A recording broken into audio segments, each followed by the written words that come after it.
Okay, so in this video, I'm just going to give a brief generalization of BL. I said in previous video I would, because a couple of people had asked me about BL, so I just kind of want to go over this like the most simplistic way.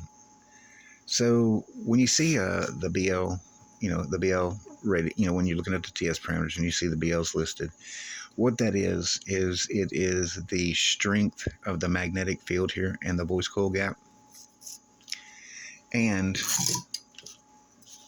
the length of wire or turns of wire that's in the magnetic field in the voice coil gap. That's what BL is, and it's measured like Tesla meters and stuff. So we're going to use like subwoofers for an example. When you're looking at the TS parameters and like where the BL is listed, like if it's a dual voice coil, a lot of the manufacturers will have the BL listed with them, in series, with the voice coil in series.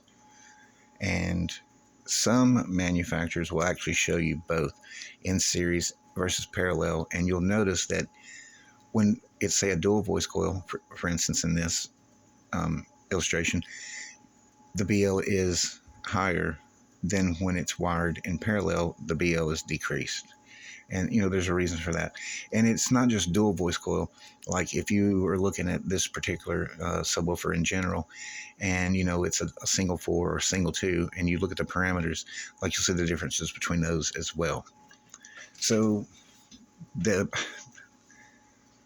guess the most simplistic or easiest way to explain the differences in the values is because like this is a 4-layer voice coil. You've got, and this is a monofilament wire. It's a single positive, single negative, single positive, single negative, 2 layers back here, 2 layers, up here. So you got 4 layers. So let's say that this voice coil, has, 80 turns, of wire, over here, and then 80 back here, for instance.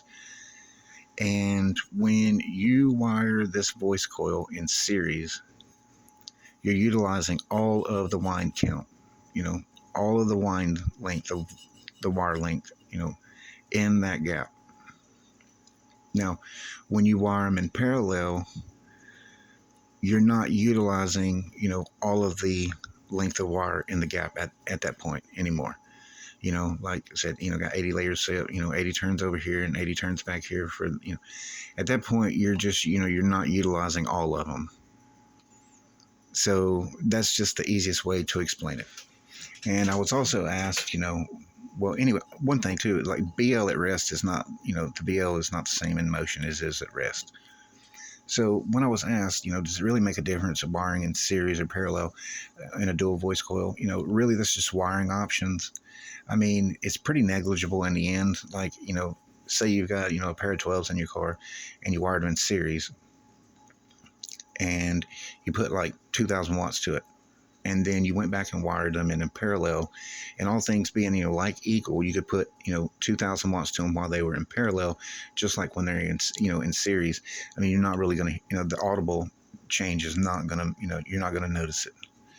So, I mean, I kind of hope that helps. I really think that you would have to do a lot of testing with like a lot of drivers in an install, and then do a series versus parallel with the same amount of power to each, and then just see which one meters, better. But, there's even more variables to that, with that as well. So I just wanted to kind of touch on BL real quick. And so I hope you found this useful, and I will see you on the next one.